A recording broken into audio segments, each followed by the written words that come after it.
Good morning, and from the west side of Lewis this morning, and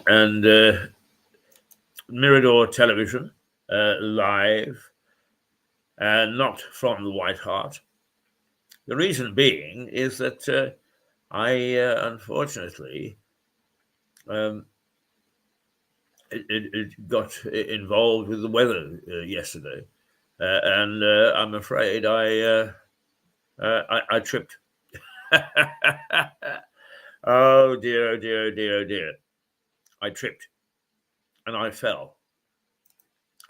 And I haven't quite ended up here, but my ribs are very, very sore and I have difficulty in moving. So as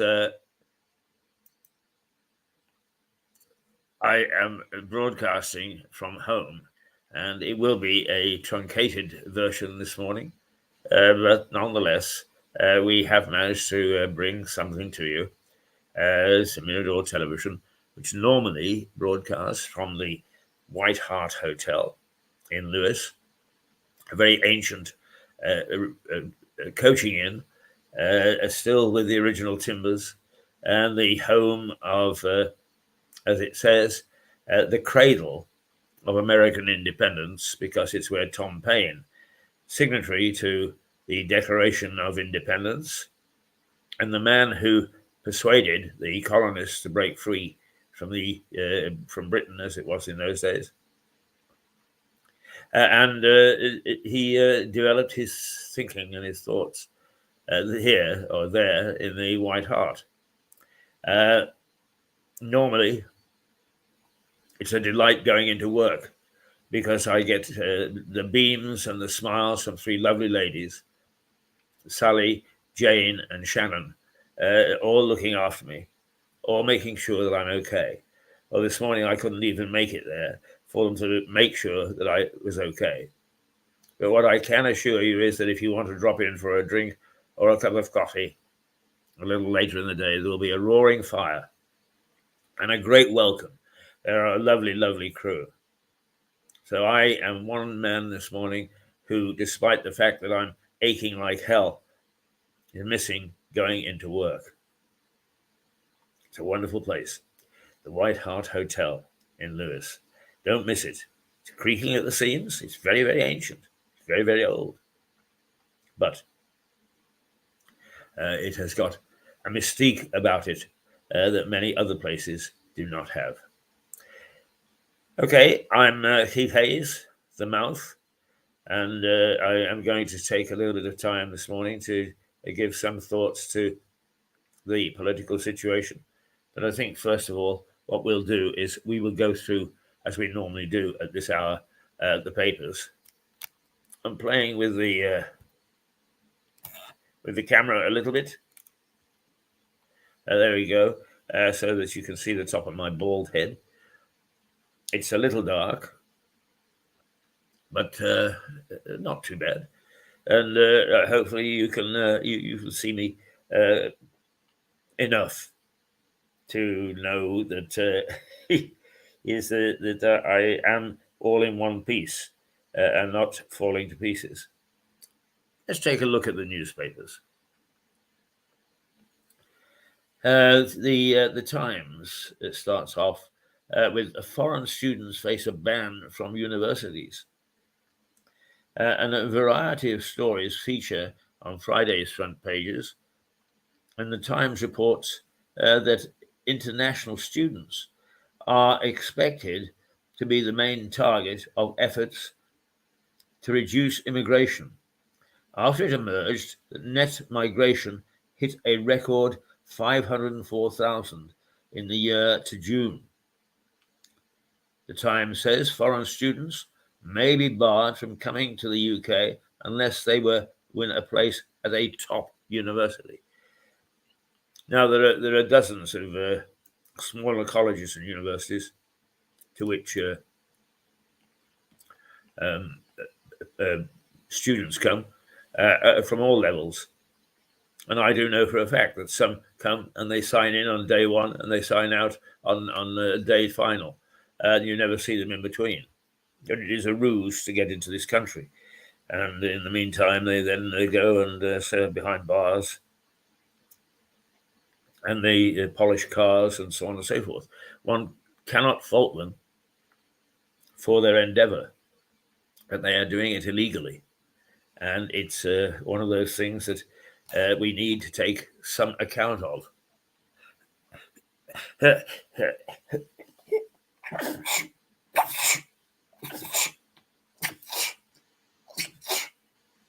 And for those of you who have suffered, I had my flu shot last weekend, by the way. In fact, this day last week. Those who've suffered an injury to the rib cage know that the slightest cough or wheeze makes you feel very, very uncomfortable. And that's what's happening to me at the moment, so please forgive me if I whinge. Now we're running out of space apparently on this computer, and I'll have to do a bit of digging afterwards. We've got enough to see through, I think, at least an hour. Right, the I, student visa crackdown set to spark a major cabinet row. All right, the student visa crackdown is set to spark a major row among members of the cabinet, according to the I. The paper says the Treasury is concerned the plans could harm the economy, and that the move is also opposed by the Foreign Office and the Department for Education. But Home Secretary Suella Braverman, who is determined to act to bring immigration down. She's a very tough lady. I don't know that I always agree with what she does, but by golly, she goes after it. And we could do more in the cabinet like that. We can do with more MPs, for that matter, like that. The Daily Express, Suella vows to cut net migrant record of 504,000. The Express says the record level of migration was 3 times that of the previous year, with numbers having risen sharply as restrictions on travel were lifted following the pandemic. The paper says Ms. Braverman wants to restore confidence in the migration system and tackle dangerous and illegal channel crossings. Well, hooray for that. It's not just a question of whether people are coming ashore illegally on our shores in rubber boats, but they are undertaking a very dangerous trip, which puts the lives of children and elderly people at risk. Something has to be done, and as usual, the moment somebody makes a positive suggestion, is all sorts of other people find a reason why not. You know, it's funny, isn't it? Our politicians are all finding reasons as to why not. Wouldn't it be refreshing if for once they said, why? Why don't we do this? Let's give it a try. Let's give it a support. But no, the trouble is that they are so self-serving, really self-serving, that they really have no sense of duty. A sense of duty has gone out of our society. It's me. And that stretches to the upper levels of government. It's my department. We do this. I do this. And they do it mostly to further their own careers, to make sure that they have a ministry that appears on the surface to be handling situations extremely well. Not good enough. It is simply not good enough. If we don't actually stop this self-serving attitude that stretches right down to all of us, me included, and start to think in terms of duty, as President Kennedy said in a famous speech, ask not what your country can do for you, what can you do for your country? Very sage words. Very sage words indeed. The Guardian, MPs urge an investigation into PPE contracts after Moan revelations. It is talking about possible corruption in an inquiry into the way government contracts were awarded to PPE suppliers during the pandemic, after allegations appeared surrounding a Conservative peer who was said to have benefited greatly from inside information and producing things like face masks and so on a big contract. But without proper procedure and proper tendering processes going ahead. The Mirror, a first-class disgrace, and it is onto the case of the Royal Mail. As the Mirror says that the Royal Mail has paid out £1.9 billion to shareholders since it was privatised in 2013, but still refuses to give staff a decent pay rise. The paper calls the situation a first-class disgrace. Well, actually, the whole of the post office is a first-class disgrace. There are more people who practice the old practices of the 1970s. In the 1970s, in Coventry, in the car factories, as on a Friday night, they would actually all draw straws to see who would actually stay in the factory. He was the man that took all their cards and clocked on and clocked off at the end of the shift. The rest went to the pub. And there are still some practices that are dangling still traces of those sort of practices in any organisation that was once a government organisation. The Daily Telegraph. Johnson and Truss in a planning rebellion. Aha! Now Liz Truss and Boris Johnson getting together and playing silly buggers. Former Prime Minister Boris Johnson and Liz Truss have both joined a Tory rebellion demanding an end to the ban on new onshore wind farms. The paper says the rebels want to see the ban lifted as part of measures to tackle the energy crisis, but calls Mr. Johnson and Ms. Truss' decision to join them a challenge to the Prime Minister Rishi Sunak's authority. Well, here we go again. And surely we must have expected that Boris would get involved. He wasn't going to walk away quietly. Oh, dear me, no, he was not going to walk away quietly. And one would not expect him to. But the plotting that's going on is that's all they do in Westminster now. Is plot, plot, plot. And the trouble is that the backbenchers, the tail, are wagging the dog. They wagged the dog in the days of David Cameron. They wagged the dog in the days of Theresa May. They wagged the dog in the days of Liz Truss. And now they're wagging the dog in the days of Rishi Sunak. And that's got to stop. We can't have a small rump of backbench MPs dictating to the government what they do. Sure, they can dissent if they don't agree with what's being done or what seems said. But they're disruptive. They're making the country almost ungovernable. And we have so many crises to face. I wouldn't want to be Prime Minister. Not for all the tea in China. Not right now, anyway. The war in Ukraine, for instance, keeps bubbling up, boiling up. Doesn't hit the headlines, but it's there.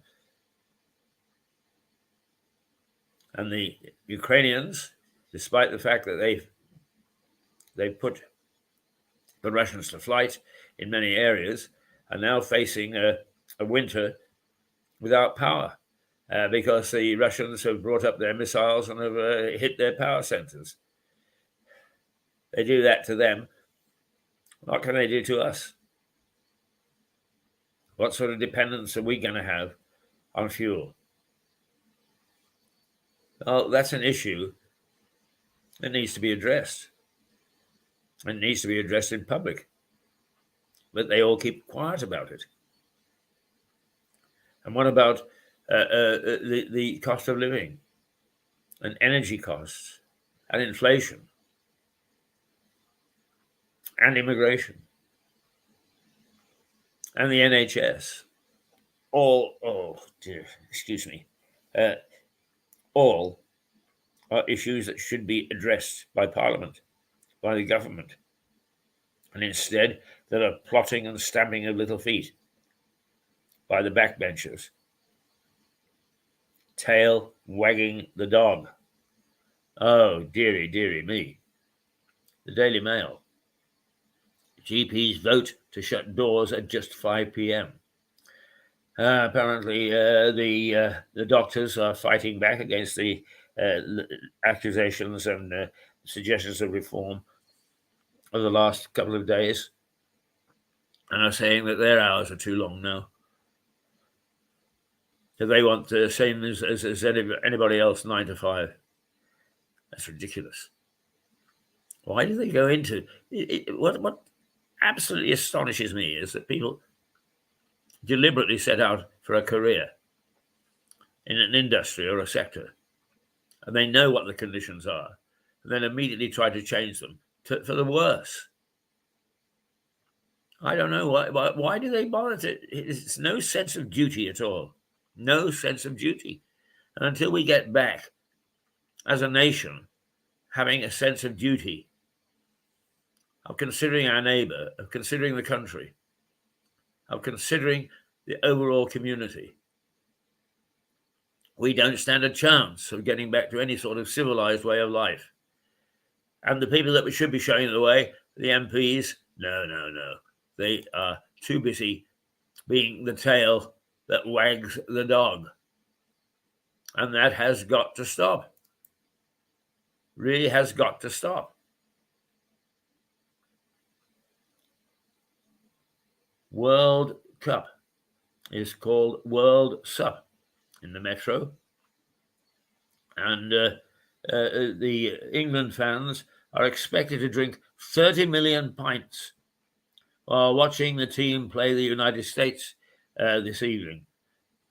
It says that pubs still struggling after the pandemic are set to be packed for the match, and that the event will give the economy a £300 million boost. Well, let's hope so. But be careful what you wish for. We have been beaten by the United States. And the United States has now got a very respectable professional soccer league. I was actually a reporter in the days when the first North American professional soccer league started, with a handful of teams. But it had some remarkable people. Bobby Robson was the manager, the fabled Bobby Robson. England manager Bobby Robson was the manager of the Vancouver Royals. Ferenc Puskás, the legendary Ferenc Puskás, was manager of the San Francisco Golden Gales. And so it went on. Joe Mercer was involved. Quite remarkable. And that foundered before they got their act together. And now they pour as much money in as we do into our league. And they are formidable. So don't discount the United States. We are in for a match. And as I say, we have been beaten by the United States in the past. So sup up. But don't pre-guess the outcome. There have been a few surprises at this World Cup already. Japan and Germany. Saudi Arabia and Argentina. Wowee. Wowee. The Daily Star. Bunk off Friday. Football fans to leave work early. Wheel down 30 million pints. 200 million pounds spent on party food. This is a country that's in trouble, by the way. This is where do you get the money from? Well, I can't get any extra. I wanted to go tonight and sit in the pub and watch. I would have absolutely no chance at all. So there's a star. It says bunk off Friday. The Financial Times. Zelensky vows Ukraine will thwart Russian attacks on power networks. He hasn't detailed how he's going to do it, but this man has proved to be a president of some resource. Ex-comedian he may be, but he's got people laughing on the other side of their face with his leadership of Ukraine in war. And Ukraine haven't done too badly. They have not done too badly at all. The Ukraine's President Zelensky, in the interview with the Financial Times, vowed that Russian attempts to destroy his country's energy infrastructure will not weaken its resolve to resist the invasion and regain all occupied territory. This is a war about strength, about resilience, he's quoted as saying. The Sun. Williams quits BGT, Britain's Got Talent. It's a pity. I thought David Williams was rather one of the better people on that panel. He can be very wry, very amusing in a unassuming sort of way. But apparently he is having a real go at some of the talent. I don't blame him. I mean, some of it is just awful. Fancy having to sit through that. So Williams quits Britain's Got Talent. Was he pushed, or did he jump, or whatever? Who knows? Who knows?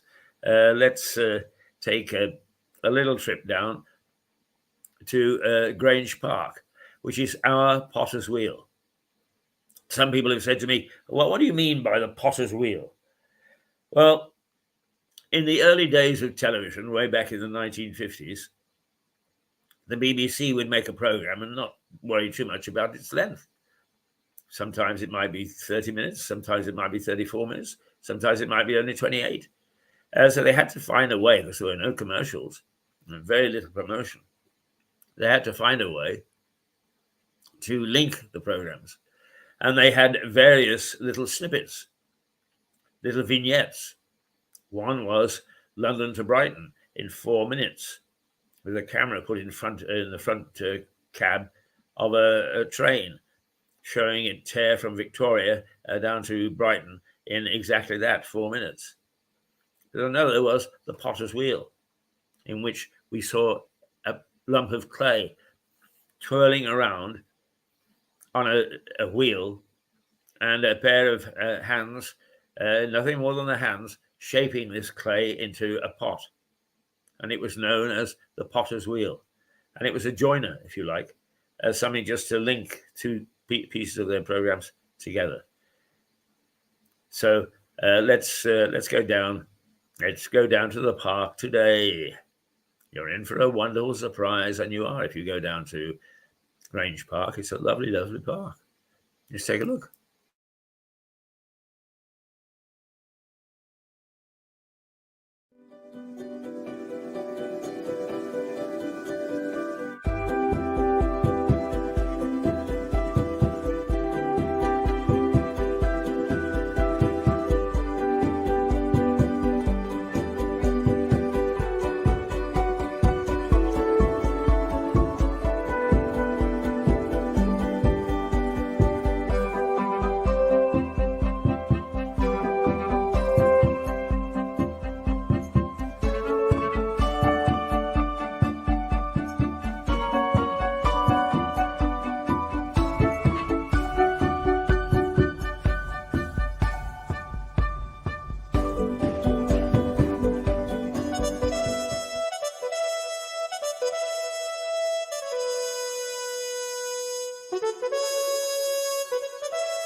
Well, here we are. I'm back again.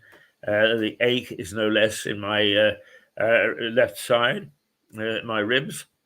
But since many people love to see a sizzling rib on a plate, is I suppose I will live with it throughout the morning. A quick look at things that are happening in Sussex. A Sussex school has lost its outstanding rating after its first full inspection in 14 years. Burgess Hill School went from outstanding to requires improvement in its first offset inspection in 14 years. How sad. A powerless Sussex farm culls 350,000 chickens and 1.5 million eggs after a bird flu case. We're not going to name that farm, but it just shows what can happen when you lose power. And Amazon Black Friday deals for 2022 with discounts on Ninja and GHD, whatever the hell GHD is. Let's see if there is anything else. There's a full list of Royal Mail Christmas strikes on the internet if you want to know when you're not going to get mail or when you shouldn't post. It says read the full story here, but it's why should we? Police release CCTV image after a Sussex hotel is burgled. Which hotel was burgled? In Chatsworth Hotel in Hastings. And they've got the picture of a man who was lurking and caught on camera. And they wish to speak to, say, the police in connection with a burglary in Hastings. The incident happened at the Chatsworth Hotel in Carlisle Parade on September the 1st. Right. There we go. A man entered the staff quarters of the hotel. He stole cash and other personal belongings. Our estate is being used like a social experiment and people live in fear. Now, who's saying that? Our Brighton estate is being used like social experiment and people are living in fear. A man was walking around with a knife stabbing bushes. A man was walking around with a knife, stabbing bushes and telling people he'd stab them, says a resident, who says his community is blighted by antisocial behaviour. The retirement resident of Craven Vale claims people living in the Brighton estate are treated like second-class citizens by the council, while many are frightened of living in their own homes. Well, that's a very sad state of affairs, and one would hope the council will take that under advisement. And right. A full list of Royal Mail closures. Well, we looked at that. Police officers charged with 2 Sussex police officers charged with assaulting a man while on duty. This happened in Bognor, and they'd been charged with assaulting a man in Bognor earlier this year. It was in May. The officers who were on duty at the time of the incident were charged after an investigation. And they're both on duty at the time of the assault. They are now due to appear in court. Well, that's a look at some of the local stuff that's going on. But also what we might take a look at is the weather today, which is actually not too bad, all in all. Always happens that whenever I can't go out, there we go. It's going to reach 13 degrees. It's a bit warmer than of late. And actually, over the weekend, it's going to remain at sort of 13 and 13 before it dips again on Monday to 11. Starting chilly, though, because it was 6 degrees early on this morning. But tomorrow, it's going to start at 11. And on Sunday, at 8. So not too bad. It's going to be sunny and a gentle breeze.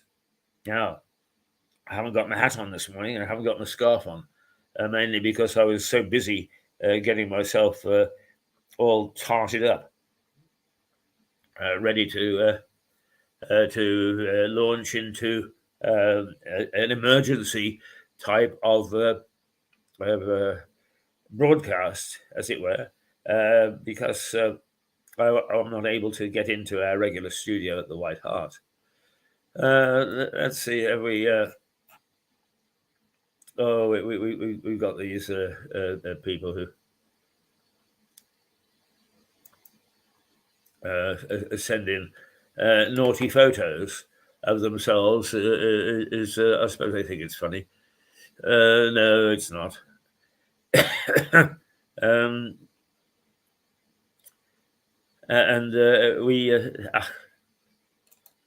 Let's.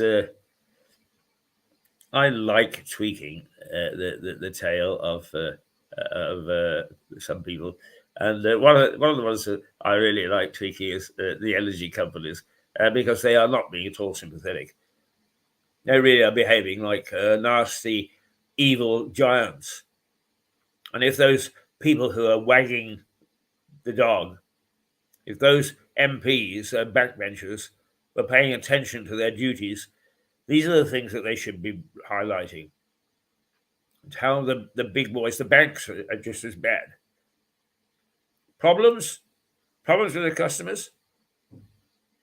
What we'll do is we will make sure that we've got a nice slogan that makes it look as if we're helping. Well done, the energy companies. They're full of bright ideas to help their customers. Now they've made power so expensive that for an average house such as this, you can't afford to heat it. So you don't need appliances such as this. But that means you also don't need a fridge, because you can keep your groceries cool and fresh without it. The house is cold enough. Well done, chaps.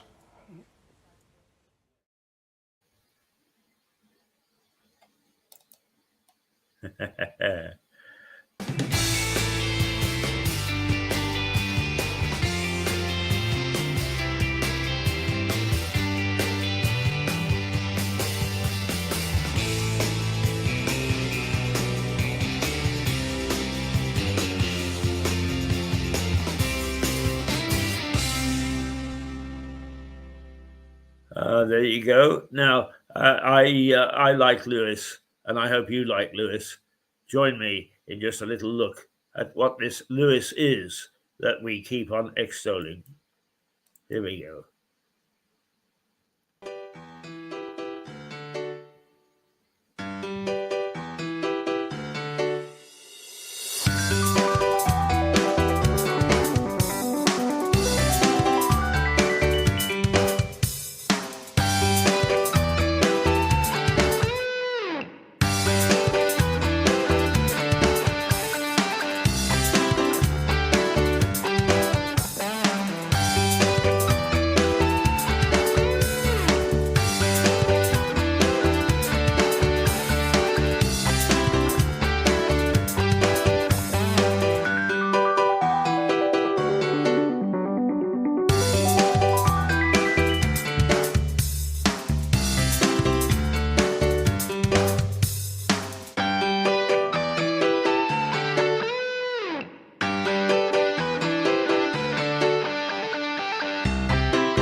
Well, there, the mouth that roars.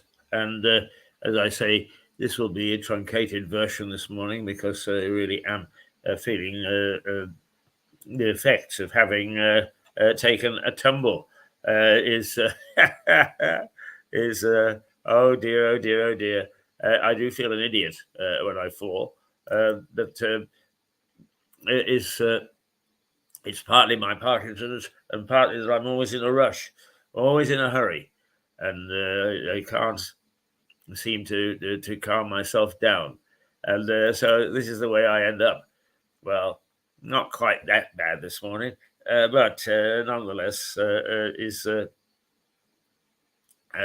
not at all, uh, happy with the result of tumbling over and crashing my side. And I know that I fell on my side, and the unfortunate thing was it was the side that had a pen in the pocket, and I think that the pen did more damage than anything else. But here I am, stuck at home. Oh, so not able to bring our usual program. It's been a week of disasters, actually, one way or another, and we very much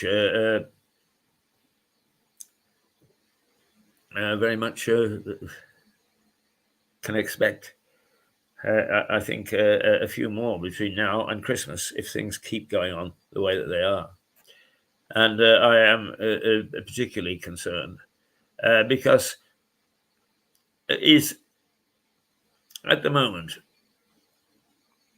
the political parties locally are far more interested in this, to have their candidates strutting their stuff than getting on with looking after the citizens. Now, they screwed it up to begin with by sending our administration to Eastbourne. What on earth did they think was going to happen? What on earth did they think was going to happen? And what we've got poor governance, poor governance. And yet out of those poor governance people, out of those poor people who can't actually govern a small town, although the district has got 100,000 people, I'll grant you that. But if they can't do that successfully, why would they strut and suggest that they would be the best people to go to Parliament? And that is the problem. That is the real problem. And the reason that we're seeing so much mayhem in Westminster at the moment is there are a lot of Jobsworths there. People who think it would be nice to be an MP, but really do not have the talent. And many are there because of ratios. We need a lady MP for this area. No, we don't. We need a good MP. If that turns out to be a lady, great. If it turns out to be somebody of color, who's black or ethnically different, great. If it turns out to be somebody who's gay, great. But only if they can do the job, not because of their particular difference in society. It is not on. We want good governance, and we haven't got it. And they are strutting around. Telling porkies, for one thing, restructuring the truth is now a political necessity. And it's done all the time. And it's done by those people who have a great deal to say, but very little to do. And what really is bothering me is whether it's here at the grassroots in Lewis or whether it's in Westminster, even at the top cabinet level, is nobody anymore seems to have a sense of duty. They do not have a sense of duty. 50 years ago, 100 years ago, most certainly, duty was a key element of the way that anybody looked at their society. Oh, there are lots of people who are willing to start to call it class and so on and so forth and pick holes with it.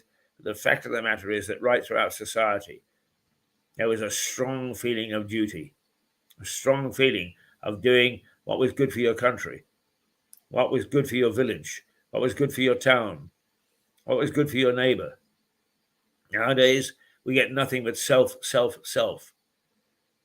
And that has got to stop. What we need reform. Don't hold your breath. Reform is a dirty word to politicians and to many other sectors too, not least of which is some of our corporate sector, banks, for instance. Other commercial operations, energy companies. They don't care about anything other than themselves. But the main reform has got to be in governance. It's got to be in Westminster. And it's not happening. It's not happening. What is the downside at the moment? Well, it is the tail is wagging the dog. And this little rump of people who are there for no reason other than they are a ratio, they're a minority, and therefore our do-gooders think, oh, well, we've got to make sure that the minorities looked after, is what happens is we let the majority down. We have got poor governance at every level. Now, believe it or not, who was the first to say that? Well, yes, good old Boris. Because before the last election, he made a keynote speech. And he said that our present system of government, and therefore governance, is not fit for purpose. And there should be a root and branch reform. Certainly, to begin with, a review. Where is the sense of duty? It has gone. It has gone from our politicians. It's gone from our government. It's gone from our daily life. And the sad thing is that it's gone from us, the very people that should be worried about duty. Oh, you'll have hold their hands up in horror, a lot of these liberal do-gooders. And I do that with a small L, not picking on a political party. Look, we run food banks. Well, that's one of the better things. We give money to the beggar in the street. That's one of the worst things. We get involved in committees. Yes. Well, that is not duty. That is not getting back a respectable feeling of giving back to your community, giving back to your country what it has given to you. And nowhere can we see it than in Westminster, where food is subsidized. Bars are subsidized.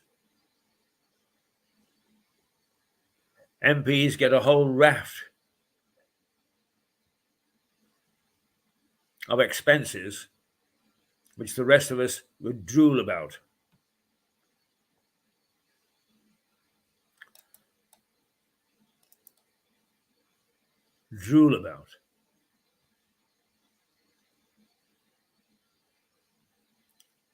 And which means that their sense of duty, their sense of what they should be doing,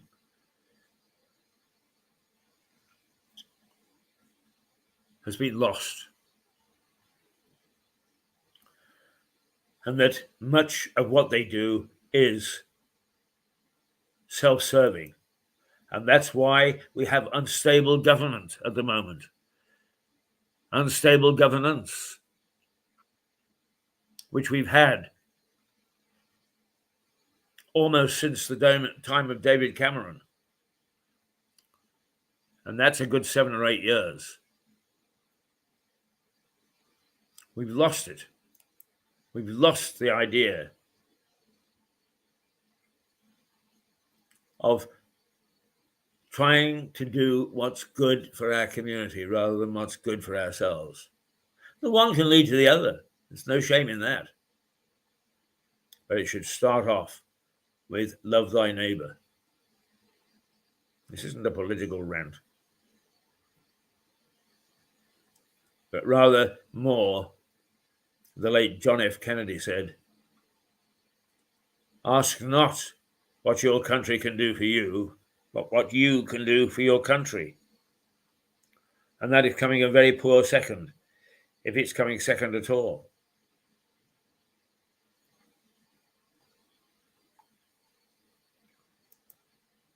Locally, at all levels, we are not well served.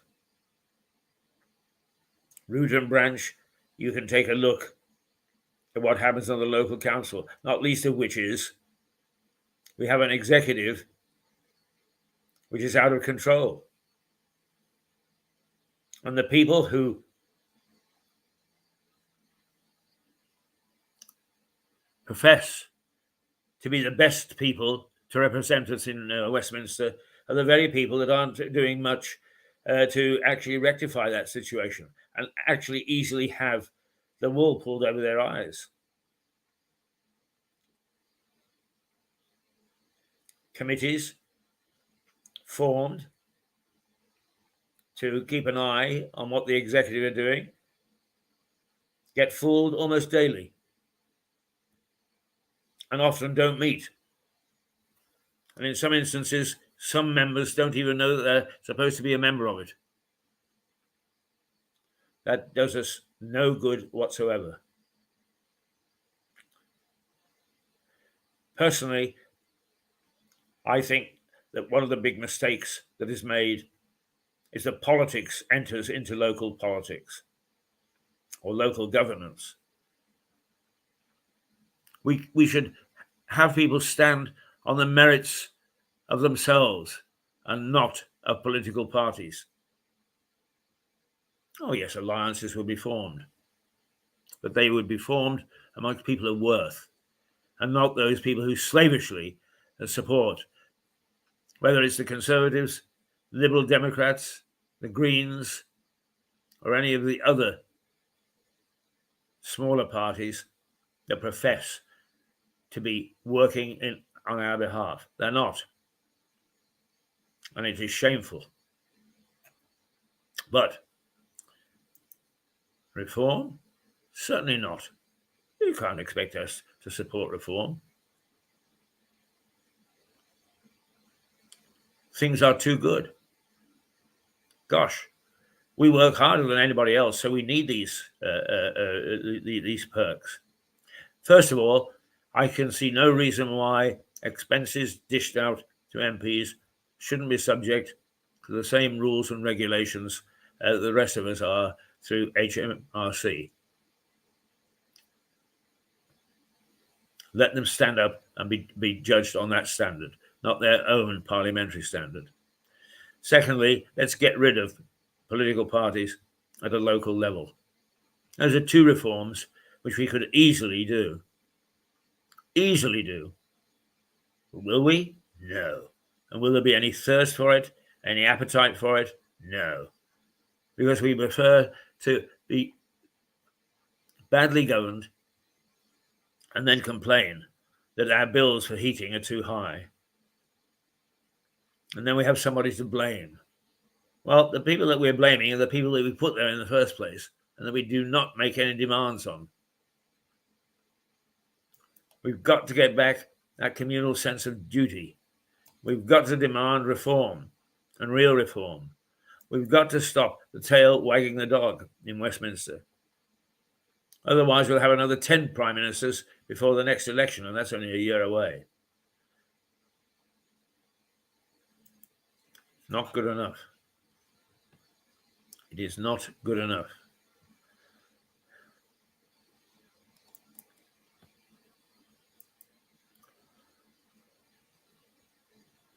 Huh. Huh.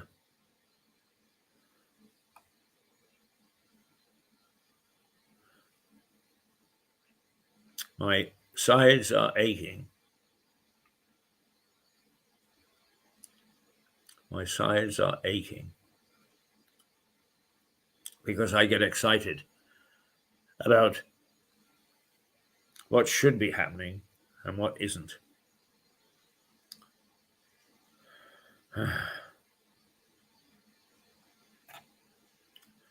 Well, forgive me that my sides are aching this morning. I took a fall. I ended up with ribs that are smarting. I had time to think about those people who struck the stage here in Lewis and across the nation. The failure of a lack of duty, the denial of the need for reform, our present situation because those people who are useless and worthless are the tail, a rump, wagging the dog. And of all the freebies and support that MPs get on the basis they work harder than the rest of us. Ha! Ha! That's silly. Not a bit of it. It is not a bit of it. And it is time for us to say enough is enough. Enough is enough. And it's time for change. It's time for reform. It is time to stop these strutters persuading us that they are the best. It's time for them to actually show the proof of the pudding, not point to something, some dubious achievement that they've made, which is dubious, in their time in local governance. That doesn't cut them out to be our leaders. We want real leadership. Not, isn't he a nice man? That's why I voted for him. Yes, yes, yes. It's 9:28, and I'm going to say goodbye now. Normally, we would have Melissa coming in from the United States. This morning, we have to skip because I'm just not up to more than an hour today. Thank you for being with me. Thank you for listening to me. You may not share very much what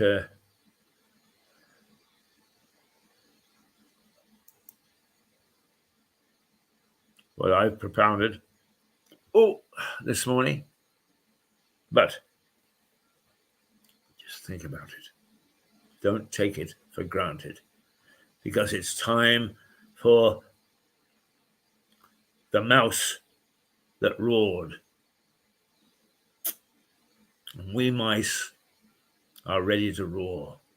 We mice aren't going to put up with it for much longer. We mice demand change. And if you can't do it, then we undoubtedly will have to.